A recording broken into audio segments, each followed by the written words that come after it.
Hello and welcome to the Georgia's Live podcast. Today I chat with Austin Farnam, a musician and music teacher at the New School in Fayetteville, Arkansas, and we talk about his history with music as well as the importance of exposing children to music at a young age, and we talk about the different curriculums that he has taught as well as his experiences doing that. Thank you guys for listening, and thank you, Austin, for coming on to the podcast.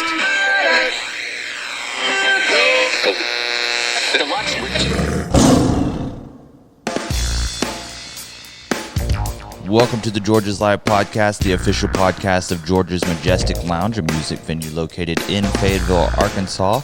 If you go online to georgiaslive.com, you can see what shows are coming up as well as purchase tickets for those events. Be sure to follow us on social media and give us a like on Facebook at facebook.com/Georgia's Majestic Lounge, on Instagram at Georgia's Majestic Lounge, on Twitter at Georgia's Majestic, and be sure to tell your friends about the podcast, rate, review, and subscribe. We've had a lot of great guests, including today's guest, Austin Farnam. All right, I am here with Austin. What's up, buddy? How you doing? Hey, I'm good. How are you? Good. Thank you for coming on the podcast with me. Doing a lot of cool stuff here at the New School, and I just wanted to talk to you about your teaching and your background, your music background, and kind of what got you into the spot that you're at right now. Awesome. That's cool with you. Yeah. So kind of talk about what you do here at the New School. So I am a music teacher for middle school, junior high, and high school. Teach 6th through 12th grade. I spend most of my time teaching music. I teach songwriting, and you know we can jump into that a little later. But we're going to. Great. I teach songwriting. Just the general, the gist is I teach songwriting and I teach ensemble, which is. There are 3 different sections of that. So one is like a beginning band, one is like more kind of like a private lesson almost, and then another one is my jazz band. So that's primarily where I spend my time during the day with music. I also, as an aside, I'm a photographer and videographer. So I teach a media production class here, which focuses on photography and video and editing and learning how to use, fun softwares and special effects. It seems like you're a man of many talents. That's what I've been told. Or skills. Skills yeah. Are easy more digestible to the person doing it, I think. When people are like, you're very talented. And I'm like, I just have skills. Yeah, I got skills. Yeah, I got some skills. I worked on it. So I practiced something until I knew it. I have. None of it came easily, that's for sure. So how long have you been here at the New School? This is my 6th year at the New School, yeah. And you've taught a lot of different classes here, haven't you? Yeah, I've taught kind of wide variety. Yeah, the songwriting class had the most variance. Like I've done everything from like a music theory class to, like we do like pop production, like pop music, and talk about recording and audio engineering, which is one of my great passions with music is recording. I really love doing that. And another fun one with that was like a semester of string quartet. So they learned how to compose. For a string quartet, and we brought in a live quartet and performed their songs at the end of the semester, which was a lot of fun. So each class has kind of had some different, variants over the years, and keeps it fresh for me. And I think it's mostly built around the students and what they're interested in, and focusing on moving forward with some music that they like to play and they want to learn more about. How much of whenever you're deciding what you want to do for a curriculum, and as you're putting something together, do you take input, from the kids of kind of what do they ever kind of throw out what they're wanting to kind of learn and stuff like that, and you kind of maneuver it into something that you've kind of different means to an end to getting to where you think they might land somewhere to have the education to be able to do something with? Do you kind of take feedback from them? Yeah, I mean, I totally think that's a huge part of good teaching is evolving with your students. And you can't please everybody, it's easier here because I have smaller classes. Most of my classes are like the biggest class I have is like 10 kids, so it's pretty easy to customize things, but I know that's not as realistic when you have, 120 band kids in your room. It's a little more difficult. How important do you feel like a smaller group whenever you're educating, and teaching? How important is that smaller group as opposed to a larger group? Do you feel that there's more strengths in it? Oh, for sure. I mean, I think, it's like the difference. Like, it's really important to play in a group. I think that's a huge part of playing music, is making music with other people. But also, when you're in a smaller group, you have that ability as a teacher to work with students individually. Which, I actually have a class right now with just one kid in it, but he's caught up with kids that I have in larger groups that have been playing for 2 years, and he's only been playing a semester. That individual attention, and we meet every single day. It's crazy how fast somebody can grow when they have, that kind of specialized attention. It really is. I've got a little one that he's learning trumpet, and at his school, they were telling him, you might want to sign these kids up for, private lessons as well. Mm-hmm. And so we went to the U of A, and we found a student that's teaching, and he's been going there once a week, and the leaps and bounds he's been able to, where he's at now is just so far. Only in a few months has he been playing, and now he's playing. We went to a recital where he's playing on stage and playing songs and stuff, and it's crazy to watch him progress so fast through being able to be in a smaller group. Because I remember when I was in school, our music school class had it was a public school, but we had 40 kids in there, and it was only in 50 minutes can you learn so much. Yeah. But being able to help him dive in, and then he gets that relationship and kind of looks up to that instructor. Now, it kind of helps add a lot more. And having somebody who weight to it is active as a musician, like a college student, like teaching a beginner. One, they're excited about teaching. It's new for the teacher, as a college kid working with a younger student, and then they're every day, working as a music major and playing in bands and playing music. I think that's a really important part of good teaching, as well as to stay, professional development as a teacher and professional development as a musician.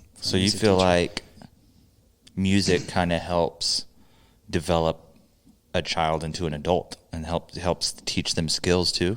Oh, as well? Absolutely. What would you say that it really helps out with?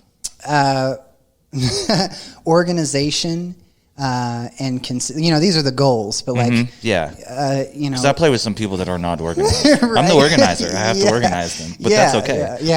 I'm a big planner, and that doesn't always, translate to all of my students or anything, but the goal, is good organizational skills and mostly consistency. I try to tell my kids to get in the practice room or, their garage or whatever and work on their instrument daily if they can. It's less about spending, I practiced for 18 hours yesterday, but I didn't pick up my instrument 2 weeks before that, Yeah. If you can put in a few minutes, 10, 15 minutes even every single day, that's going to help you grow leaps and bounds and help develop pattern and consistency, which translates to everything in adulthood, Yeah, and this is a wacky thing to admit, but there's been times where even me being as an adult, I can think of one time in my early 20s, and then last night at band practice, it's easy to get complacent too as you get older and you play for a longer time. I was called out at band practice last night for not just nailing my parts, which is what I would expect for myself. I played since I was 5, you know what I mean? And so that night I stayed after and practiced for an hour. I just practiced for an hour and a half before I came here. It doesn't stop as you get older. You know what I mean? That's what I've noticed. Well, having your peers, hold you to a level of excellence is more important than the teacher, In my case, the kids who, don't have it together, when the kids are like, come on, man. It's a different, it comes across differently whenever your peers They expect it from me. They don't necessarily expect, it's just, it's coming from a different place, and it makes a lot of difference. Yeah, it was one of my band members, and I was like, touche, you're right. I do need to, and so it put me back in that spot where you're always a student. Yeah. It feels like. So I forgot to mention, I teach after-school programs as well, and one of the big ones around here at New School is rock band. So right now we have 3 bands, and that's a big part of it, as far as the peer influence and responsibility is. I try to, as much as I can, I lead the groups for sure, but I try to make it, I want it to feel like it's their band and their group, and they have the responsibility of working on things outside of our practices and coming prepared, and there's a lot of responsibility on their shoulders and encouraging each other within the group to have your part when you come to practice. Yeah, and, for and sure. be prepared. So I just now heard, some Eagles just now with like a long guitar solo in it. Yeah. That's like, well, back to like customizing. challenge. I had that kid. He was like, hey, can I? Can the band play Hotel California? I was like, yeah, sure. You want to learn that guitar solo? Go for it. And at the time, he was like, it was a challenge for him. But he spent. I mean, I'm not kidding. Like the last 6 months just working on it in pieces and bits, and he's finally pulled it all together. And so we did the song. Just having that incentive to get out there and practice and work towards a goal. What advice would you give a parent of a student or a child that is just now picking up an instrument? There's always, well, if you force them to practice, it's going to make them not want to do it. And there's like all these little things like that. But what advice would you give a parent to, without pushing them into something, but to help inspire them to maybe follow a little bit of a toe in the door of playing music? Yeah, that's tricky. And I think if I had the correct answer, everybody would be, would have already known about it. I know kids, like students of mine and peers of mine who like their parents were like, constantly at them to practice, and they obviously, burn out and quit. Mm-hmm. And same story for some kids, and there's great musicians today. I think it's how, your child interprets being pushed. Kind of exposing them to it as much as possible, and then maybe supporting it whenever they want to do something. I think experiential learning, man. That is like, because I remember the first times I went to a pie auction when I was like 8 or something, and it was a fundraiser at the high school. And my parents took me there, and my dad was like, I'm going to take you over by the drum set, and we're just going to watch the drummer. It was at a pie auction, so there's about 20 people there. But I'll never forget sitting back there and just watching this guy play the drums. And I remember that was one of the things that like really got me into wanting to do it. After that is going to see Alabama and stuff like that with my mom and my dad. They were real big in Alabama. So I remember going to like these concerts and getting that experience, and then, watching it on TV. And then I was like, okay, I want to do all that. So what do I need to do that? It's like, oh, you have to practice, and, this is the process. And then I just got the bug and stuck with it. Yeah. And it's, whenever I hear about someone that's like 7 or 8 that are just like, that's all they want to do is go home, play guitar. I got a friend on Instagram where every night she posts her kid playing guitar before they go to bed, and they're singing and stuff like that. I always think that that's like so important to teach them, as cliche as it is. But when they talk about music being the international language and stuff like that, I think it teaches them to be able to communicate with other people, to build a camaraderie as they get older. And I don't know how many friend groups I've got out of playing music. My whole support system for anything that I do, and the people that I support, as I look around, they're all musicians.